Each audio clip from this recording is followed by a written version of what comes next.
میرے پاکستانیوں اور میرے جو کارکن ہیں تحریک انصاف کے، میں خاص طور پہ آج آپ کو مبارک دیتا ہوں۔ کس چیز کی مبارک؟ کہ جب سے ہماری حکومت ہٹائی گئی ایک سازش کے تحت، میں اس دن سے ایک ہی بات بار بار کہتا رہا کہ پاکستان میں جب تک صاف اور شفاف الیکشن نہیں ہوں گے، ہمارا ملک ایک دلدل میں پھنستا جائے گا۔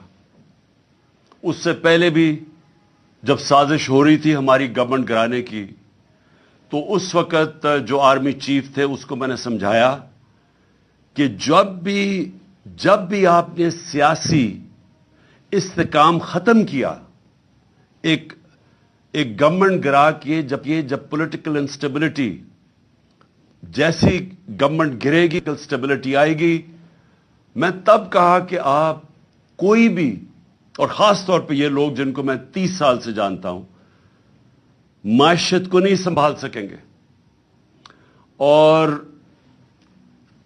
شوکت ترین کو بھی بھیجا سمجھانے کی کوشش کی کہ کدھر پاکستان کھڑا ہے، دنیا کا کیا ماحول ہے۔ یوکرین کی جنگ شروع ہو چکی تھی، کموڈٹی سپر سائیکل، قیمتیں اوپر چلی گئی تھی دنیا میں۔ تو جو ہمارے لیے مشکلات تھیں، وہ مشکلات بڑھنی تھی جیسے ہی ایک حکومت کو ہٹاتے اور سیاسی استحکام ختم ہوتا۔ تو میں نے اپنی پوری کوشش کی، اپنی گورنمنٹ بھی میں نے ڈیزالو کر دی۔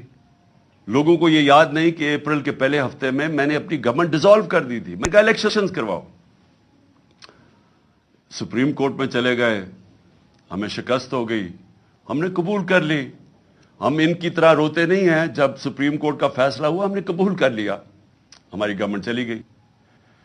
اس کے بعد میں بار بار یہ کہتا رہا کہ جب تک آپ اس ملک میں الیکشن نہیں کروائیں گے، سیاسی طور پہ ملک سٹیبل نہیں ہوگا، اور اگر سیاسی طور پہ سٹیبل نہیں ہوگا تو معاشی بھی استحکام نہیں آئے گا۔ اور جیسے جیسے ہماری معیشت نیچے جاتی رہی، میں بار بار طوطے کی طرح یہ کہتا رہا کہ یہ الیکشنز کرواؤ۔ لیکن مسئلہ یہ آ گیا کہ یہ جو پی ڈی ایم کی پارٹیز تھیں، یہ بھی اور جو ان کے پیچھے ہینڈلرز تھے، دونوں ڈر گئے الیکشنز کروانے سے۔ اور وہ الیکشنز اس لیے نہیں کروا رہے تھے کہ جیسے ہی عوام کھڑی ہوتی گئی تحریک انصاف کے ساتھ، اس گورنمنٹ کے ساتھ، یعنی کبھی بھی پاکستان کی تاریخ میں ایک گورنمنٹ گرائی گئی ہو، کبھی عوام اس کے لیے نہیں نکلی۔ یعنی میں ساری تاریخ جانتا ہوں، میں تقریباً جس طرح پاکستان کے ساتھ بڑا ہوا ہوں، جب مارشل لاء بھی لگتا تھا تو لوگ آ کے مٹھائیاں بانٹتے تھے۔ جو بھی گورنمنٹ 90 کی دہائی میں گرتی تھی، لوگ مٹھائیاں بانٹتے تھے۔ تو یہ پہلی دفعہ ہوا کہ پبلک سڑکوں پہ آ گئی، لاکھوں لوگ سڑکوں کے اوپر آئے اور انہوں نے کہا کہ یہ ہم مانتے نہیں، یہ جو سازش کر کے رجیم چینج کیا گیا۔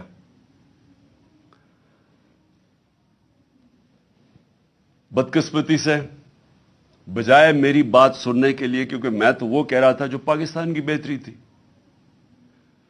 بجائے میری بات سننے کے، ہمارے کارکنوں کے اوپر جو سختی کی گئی۔ میں جنرل مشرف کے مارشل لاء کے اندر اپوزیشن میں تھا، مجھے جنرل مشرف کے مارشل لاء میں جیل میں گیا۔ میں آج آپ سب کے سامنے کہتا ہوں کہ کبھی میں نے اس ملک کی تاریخ میں اس طرح کی سختی نہیں دیکھی جو انہوں نے ہمارے پہ کی۔ کارکنوں کو جیلوں میں ڈالا۔ 25 مئی کو میں بار بار کہتا ہوں جو ظلم کیا انہوں نے، لوگوں کے گھر 3 بجے لوگوں کے گھروں میں گھس کے، نہ چادر نہ چار دیواری، لوگوں کو اٹھا کے لے گئے۔ کبھی ایسے نہیں ہوا پاکستان میں۔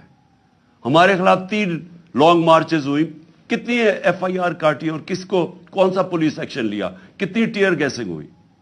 لیکن 25 مئی کو جو انہوں نے ہمارے سے کیا، اور اس کے بعد مسلسل کرتے رہے، ایف آئی آرز کے اوپر ایف آئی آرز کاٹتے گئے میرے کارکنوں پہ، لوگوں کو جیلوں میں ڈالا، پھر وہ نکلے، پھر